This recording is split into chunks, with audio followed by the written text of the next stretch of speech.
portfolio now that the firm is like 6-7 years old?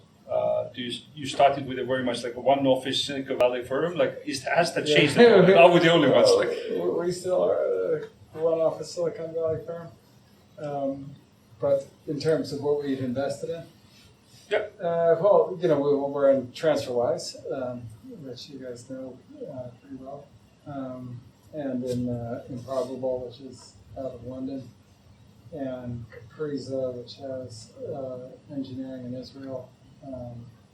So those are probably the most kind of remote things that we're in. We have quite a few investments in New York, DigitalOcean, BuzzFeed, a bunch of others, a bunch of them in Seattle. I think we just made an investment Accolade, a bunch in LA. And those are most things, few in Boston. But that's the bulk of where we're invested right now. And there are certainly great investment opportunities in places like China. We just don't have the expertise to.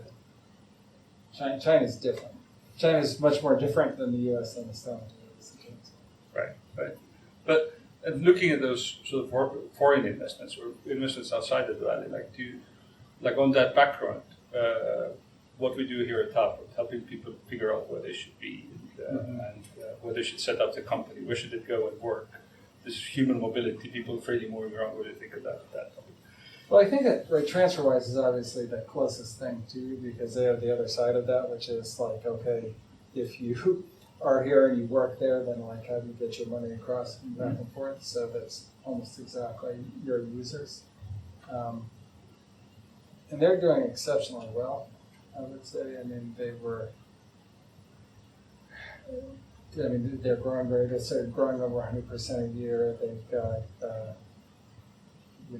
many tens of millions of pounds in revenue. They've been kind of cash flow positive the last couple of months. So like that business is working exceptionally well. So at least at that level, the need is very real. And they're able to expand because of that. So that part of the thesis, I think, is right.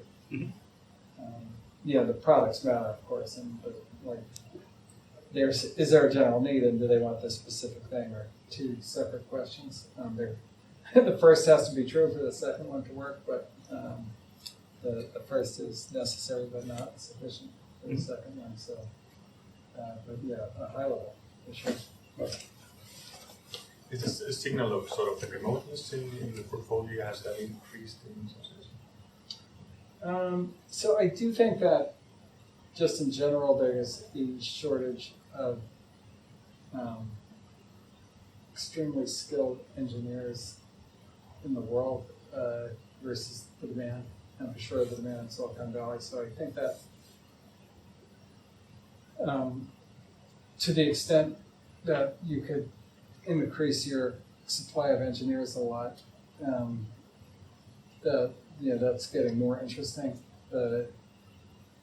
People's ability to do that effectively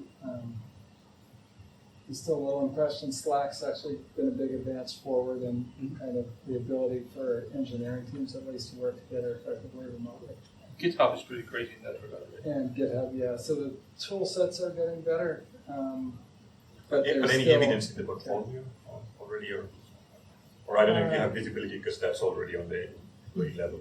No, so almost most companies have some remote work, but the only one that's completely distributed is Stack Overflow, and that's like philosophical.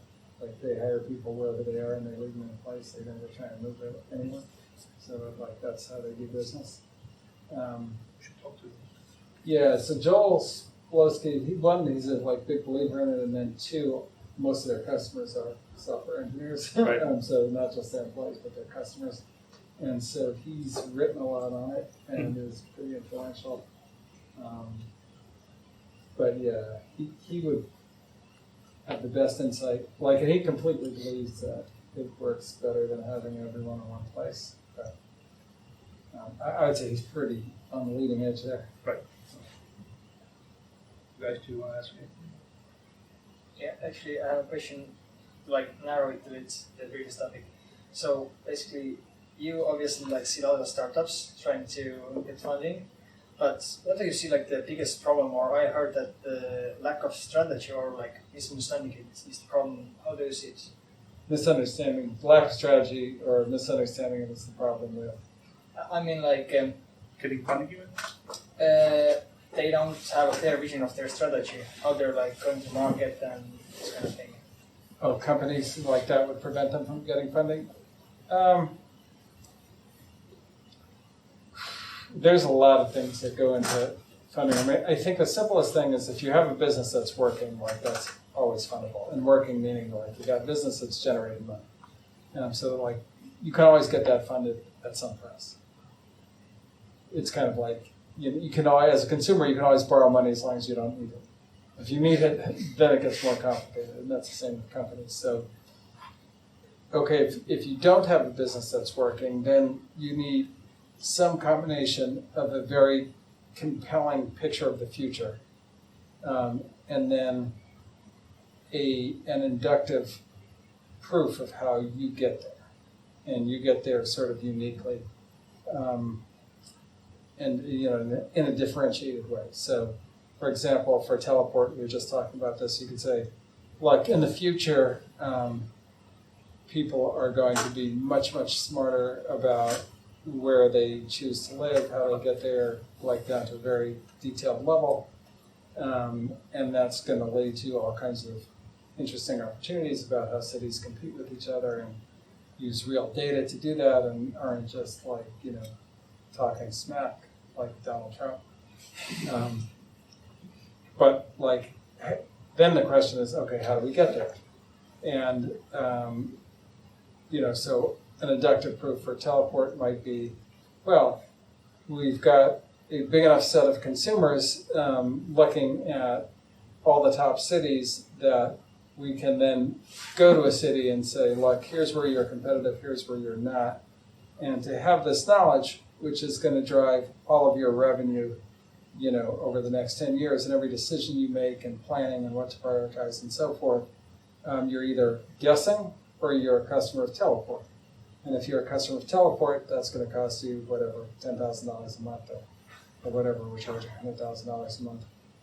And then like we go sign up 100 cities, and then we count all the cities in the world, and then we go to investor and say, okay, if you add up how much we're getting per city by all the cities in the world, we're a gigantic company.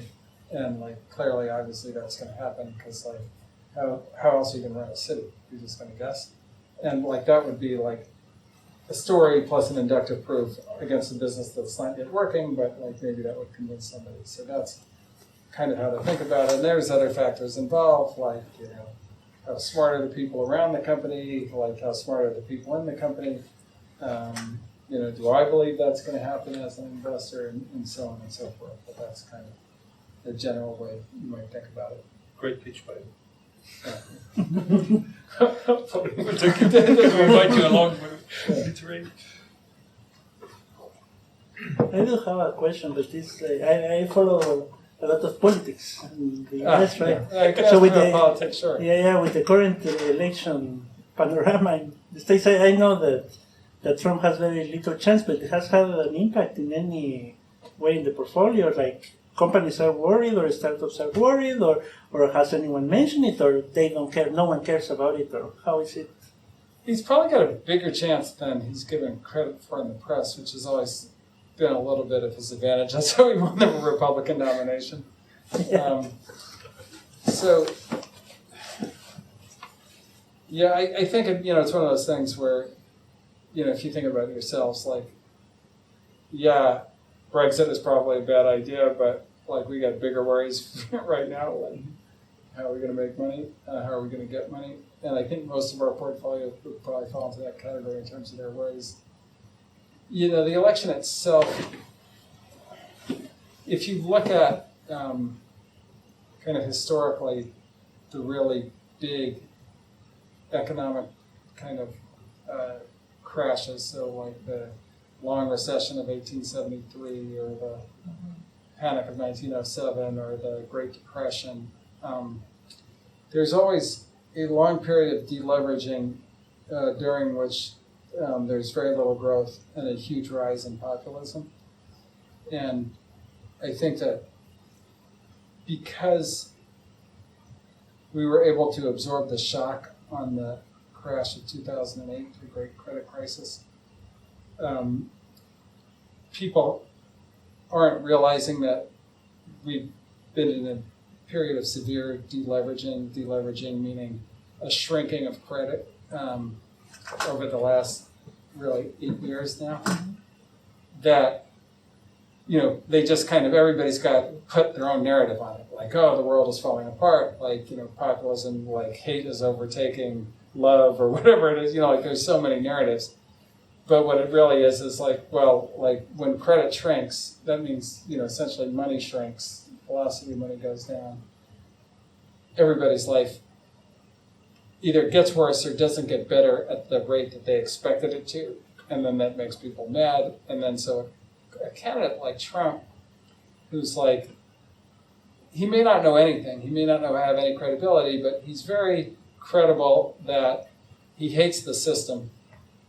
I hate the system, you hate the system, I'll vote for you, I think is the basic emotional dynamic. So he hates the press, everybody in America hates the press.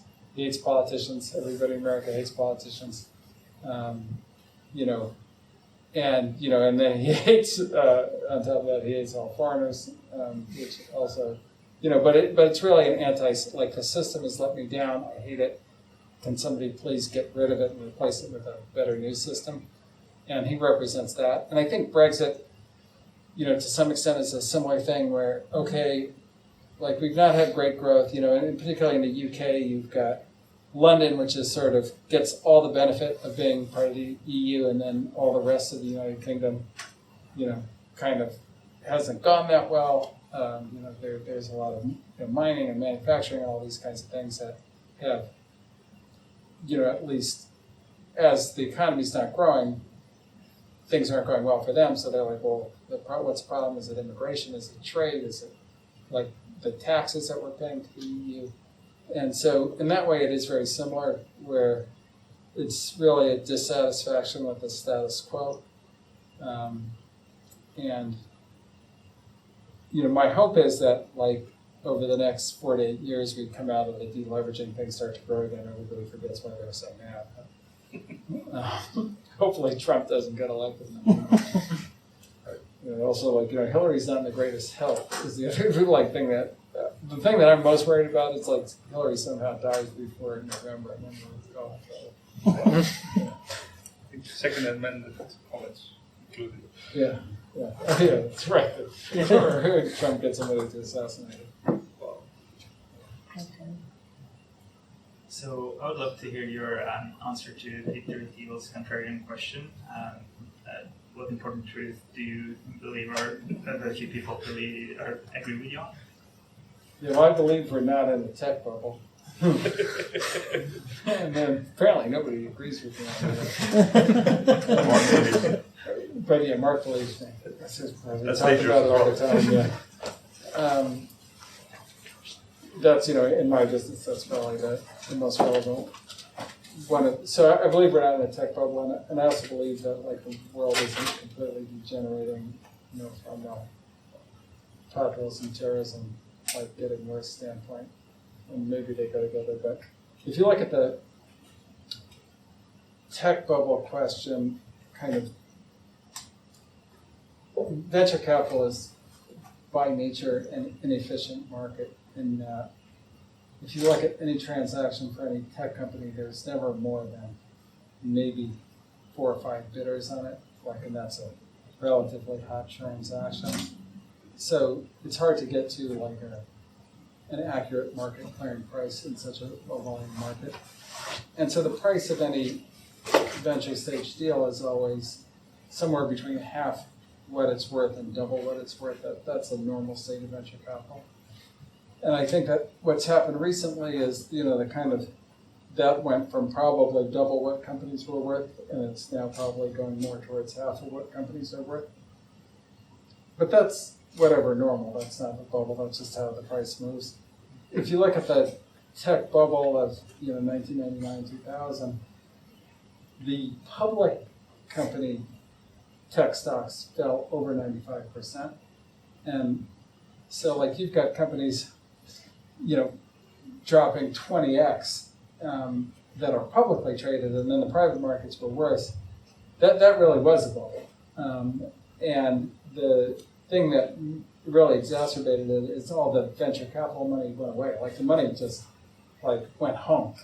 And people stopped investing in venture capital and all these kinds of things. None of that has happened. In fact, venture capital, there's more money coming into it. There's money coming now from all of the countries that have the bulk of their GDP in oil. So Kuwait, Qatar, United Arab Emirates, Saudi Arabia, they're all sending money into venture capital as fast as they can. And these guys have oil money, which is actually much bigger than venture capital money. So the chances that with that supply of money that there's no demand to invest in tech companies is just ridiculous in my view.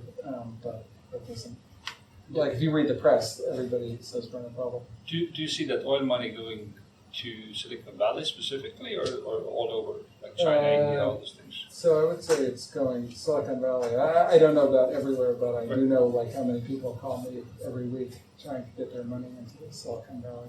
In fact, so it's a lot. I have one question regarding this paradox that the paradox of that the biggest startup scene in the world is at a place where the costs of living are ridiculous high. Yeah, that is and not just a little bit higher but ridiculous high. yes. And the purpose of any startup should be to maximize your runway, etc., and to optimize for costs that you don't need. And then the startup scene is mostly, in most cases, even independent of a location, right? Most people can, or software companies can build their stuff everywhere, and still they are all stuck in that place.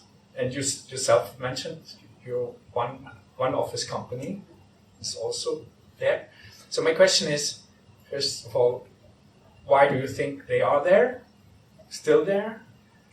Then the second thing is if they are locked in there, how can we as Teleport break this? Yeah, so good question. So it's not quite as paradoxical as you paint it, although there's certainly that issue is super real, in that the first kind of goal of the startup is to build a product that everybody wants, or that's super compelling, or that, because you have to think of startups are all global, or tech companies are all global in nature, in that there's not going to be, the local search engine for Alabama or something like that. That's not happening. So you've got to build a product that's world-class and can win competitively on a global basis. And that's kind of job one. If you don't do that, it doesn't matter how long a runway you have. That's a moot point. Now, a runway facilitates that because it takes time to build great products. But the other thing that facilitates that is having access to all of the best people. And the reason that Silicon Valley is so expensive is there's a network effect in that, okay, if you're an engineer who's born in, Idaho or Egypt or whatever, and you decide you're not going to stay there, then where are you going to move? And the answer has been number one, I'll move to Silicon Valley, number 2, 3, 4, 5, 6, somewhere else. And that's created a concentration of elite technical talent that's made it easier to build a world-class company there than anywhere else. And that's the thing that is keeping people stuck in Silicon Valley. But because of the policies of the local government, the cost of housing in particular has become so outrageous that it's becoming a less viable place to live for young people, and all new technology companies are built by young people. That's axiomatic. So that is a real issue. I think Teleport could help by changing the equation to, for the kind of N+1 employee who lives in a remote location, and decides like if I'm the best engineer in the country that I'm from, where am I moving to? Because there's no tech in Bangladesh, there's no tech scene that I can be part of, so where should I go? Teleport can make that more transparent and say, well, Silicon Valley isn't the only place. Here are the other places and here are the opportunities, and I think that will start to alleviate some of that situation. But it's getting, I think particularly San Francisco is almost ready to tip over and be not viable. But you guys, as the funds have grown, you've been investing a bit later stage as well. But for example, for a seed investor, I can imagine that if somebody is doing a $40 million, $50 million fund that raises LPs money, and half of that money goes into local real estate, like when they invest in like real estate companies, that even if you're an LP, like how does it work for you? Do you complain about it that hey, I wanted to have a tech investment next to my real estate? No, I still got. Yeah, it's funny. Mark Andreessen's father-in-law is a big real estate mogul, and when we started the firm, he said you should do a parallel fund that's just real estate, and you should just buy up all the real estate and put your companies into it. And if we had done that, that would have made more money than the venture capital fund. We didn't do it just because we didn't know anything about real estate. Right. If real estate crashes in Silicon Valley, definitely. In the either long term or medium term, which place do you think is going to rival Silicon Valley really? Because there is no other place, I think, like Silicon Valley. There is like comparisons in different aspects, but full replacement there isn't, right? But do you see in the long term? Yeah, there's nothing kind of per capita that's created that many gigantic companies, worth $10 billion or more. Like, there's nothing close. We looked at it. And I don't think there's anything within a factor of 10 of Silicon Valley. But the other strong locations in the United States, probably Seattle is the second best one. And then the third best one is probably starting to be LA now. And then somewhere after that are like New York, Austin, Boston, Salt Lake City. But there's not much more than that. Like, so then after that, there's like nothing in the whole United States. When you go more worldwide, there's London was actually on a pretty good track pre-Brexit. We'll see, Brexit. Yeah. I was just going to say that the ones you named are US, which is much less friction to congregate in the one state. Because if you're in Idaho, you can actually get the visa to go to San Francisco, which means that you can get the car. Yes, But here, like looking toward US, it's and internationally, it's so China's obviously been like amazingly successful, although hard to replicate because they sell right back into their own market. Israel's been very interesting, particularly in terms of security companies. They've done very well, so that's been a good region. People are very excited about Berlin, particularly being a place that people come from, Central Europe to work. Like this region, Estonia, Sweden, Finland has produced a lot of pretty important companies. Probably more important tech companies have come out of this region than have come out of, I think, just about anywhere else in Europe. Germany, SAP was such a colossal company. So there are other places, but it does tend to be relatively infrequent, and some of it's like some combination of culture, labor laws, business climate, computer science.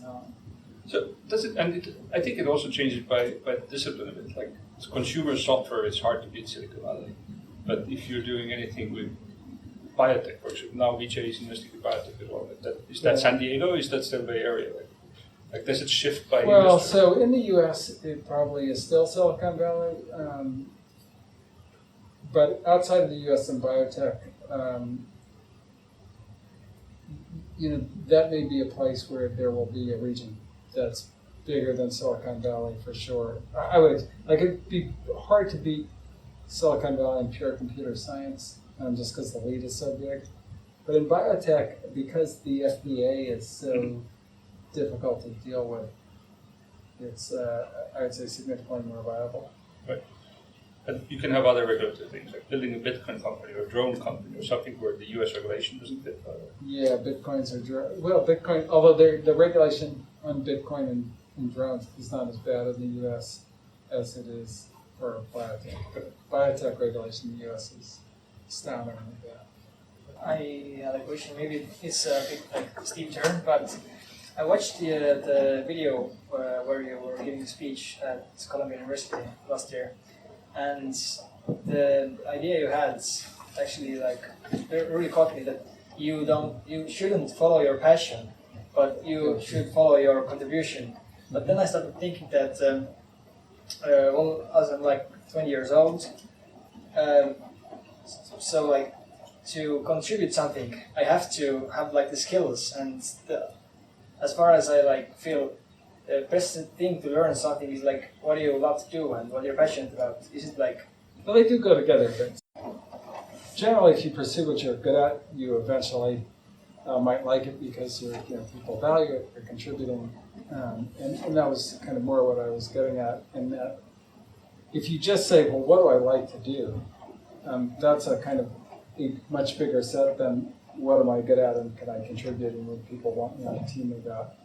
And so it's easier if you can say, well, look, I'm great at math, and everybody loves great data scientists, so I'm going to be a data scientist. Ends up getting you on at least a better start in life than if you say, well, I love to paint, I love to do math, I love to play music, and I love to play video games by myself at home. Then, which one should I do is a kind of more complicated. Which one do I love the most? Well, I don't know. And then, which one of those are you going to like doing 5 years, 10 years, 20 years from now? So that was a little more. But you don't have to not do something that you like.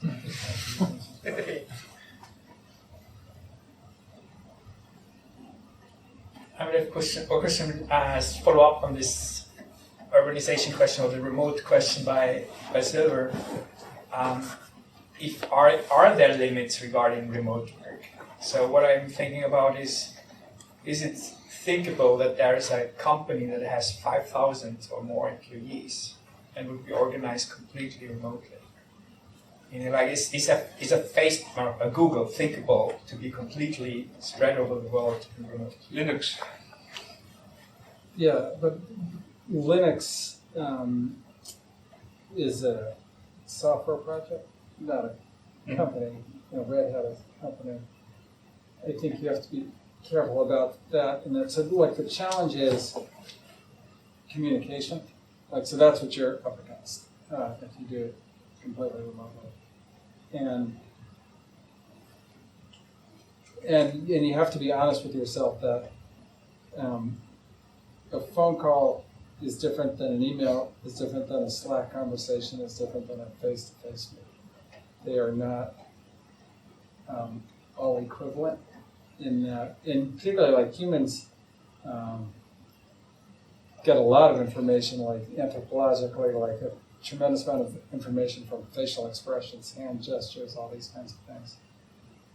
And it's just been challenging to build a kind of cross-functional, loyal, motivated organization like that. Historically, people have, and there have been many, many, many attempts in doing it in various ways.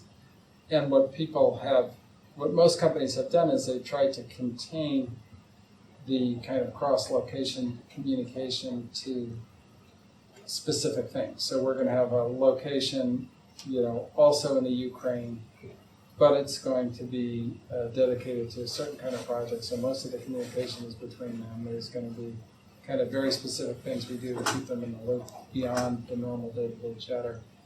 And the things that people have failed on in the past have been kind of getting the same kind of productivity that you get when you put people in the same location. So kind of social pressure and social rewards are a gigantic motivator for people. And so Marissa Mayer, who had a very big failed stint at Yahoo, got massively criticized for killing remote work.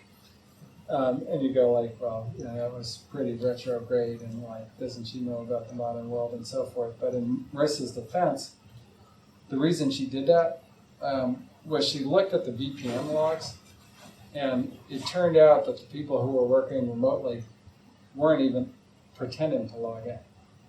And then when they were logging in, no characters were coming across. None of the remote workers were they just stopped working.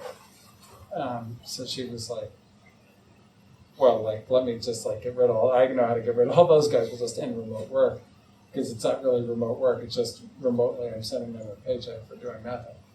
And so that's, I think, a lot of what you're up against on that. And I think it's a solvable problem with technology and good organizational design, good management, good things. But you have to, if you're going to do that, you have to go do that. And I think that one of the reasons a project like Linux works is, one, not everybody who works on it is full time, and the reward is recognition, and the recognition is literally amongst other guys writing code.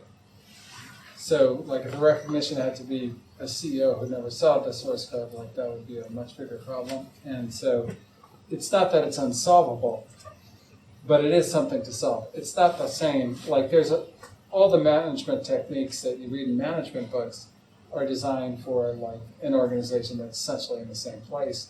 You see each other. What are you working on? These little things mean a lot. Why do you what makes any employee come to work and do what they're supposed to do, particularly as a company gets large? When it's small, it's easy. It's we all own the company. This is our company. But at a certain size, you're working at that company. You don't own it. And it's somebody else's company that you're just an employee at. What makes you work then? And it's, and is it positive motivation or is it negative motivation? And all these kinds of things become very important. And so that's what I think needs to be solved for have just businesses by default operate remotely. If there's a great solution to that, then obviously it's a better way to go because you get access to way more talent. Would VR change that? VR? Would that change that? Yeah, I think VR could potentially change it. If it's super high quality VR. Although there have been a lot of big advances in video conferencing and things like that. That you guys are using the robot as well, right? Yeah, and then we use the robot. Does it actually work for you? It works for us. It does. But that's kind of our use case for it is that if I'm here, then I can use the robot to show up to meetings. So you see these robots with an iPad screen for your face, and you roll in, and you can turn and talk to people. So that's dramatically better than a teleconference, because a teleconference, you're not looking at their face, you're looking at this a bunch of people sitting around a table, typically, as opposed to somebody's face, and facial expression is super informational. And so that's better. And then the other nice thing about the robot is it kind of, it doesn't look quite like a person, but you've got at least got a very long neck, and it can turn, and you can look at you when you're talking to it, and that kind of thing. So that's a big improvement. And I think VR would be a big improvement over that. But you do have to couple with it, you have to consider all the aspects of how people work. And there's a lot to it. In some sense, it's suggesting that this sort of system one thing, or in Kahneman's terms, there's no way to get around that. So if technology enables that to work, then maybe theoretically at least there's no reason not to think that's possible. And as you know from Kahneman, system one is 98% of the thinking that people do, or maybe more. So if you take away the system one signals, very basic things that you take for granted, like motivation, effort, you know, commitment to quality of work start to go there. It all feels like something that they can solve. Probably a question of time. Yeah, it does. It's definitely solvable via high quality technology, I think, and you know, to the extent that the technology isn't a perfect replica of presence, you need some kind of process management technique to close the gap.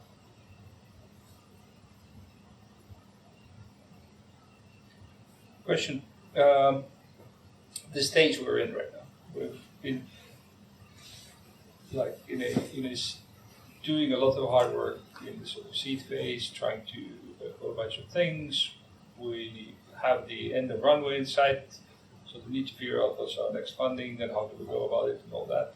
Like you've seen some of those situations yourself, the CEO chair, Yes, I am. and others, many more in sort of on the investor side. Mm-hmm. Anything you want to say to the team? Like you probably talk to founders more, but what do you think the people who are going through that, like what things matter, what things are important, what things would you caution against in how we go about building this into a great company? Yeah, I mean, like I think that the most challenging part is you really have to have all your focus on, you know, getting to the answer and none of it on, you know, like what are we going to do if we don't get to the answer, and that's a trick. Or the more common thing, describing to yourself why it wasn't your fault that you didn't get to the answer, because it doesn't matter. You wrote a post called "Nobody Cares About That," and nobody does care. And you know, I would say a lot of our biggest outcomes. That company was in some kind of horrible situation at some point. The one I remember the most was Slack. So Slack started as a company called Tiny Speck. Did any of you guys play that game? They had a game called Glitch. And so it was a massive multiplayer online game. They started it in, I think, 2007. They wrote the whole thing in Flash before Steve Jobs outlawed it from iOS. And it was a desktop game. And they, after they built it, which took years and years to build, people would play it, but they would completely finish the game, all levels, in 2 days. And so they got all the way to there. They had spent, I think, $20 million, and they had $6 million left. And to get it off of Flash and to fix the gameplay, it was very clearly going to be much more than $6 million. And that's where they were. And I had the conversation with Stuart Butterfield, who was the founder CEO of the company, and he said, well, you know, here are the choices. We can try to finish the game and raise money. What do you think the chances of us doing that, raising money in this state are? I said, very, very low. And he said, or we can give the money back to investors. We can give you, you know, your portion of the $6 million. Or my third idea is we cut the company by 2/3, and then a few of the guys have been working on this tool that we use to communicate with each other because we couldn't find anything, and I could sell that. And I was like, wow, those are 3 bad options, Stuart. But like, I think finishing the game and raising money, that's 100% not going to work, so I'll just take that off the table. Speaking as an investor, I don't really want my money back. Like, you know, like it's not going to change my life. So if you think your tool will work, that's great. But like, you build a game. Do you want to be an enterprise software like CEO? Like, is that even viable? Do you want like, or do you just want to like shut this thing down and go to the next one?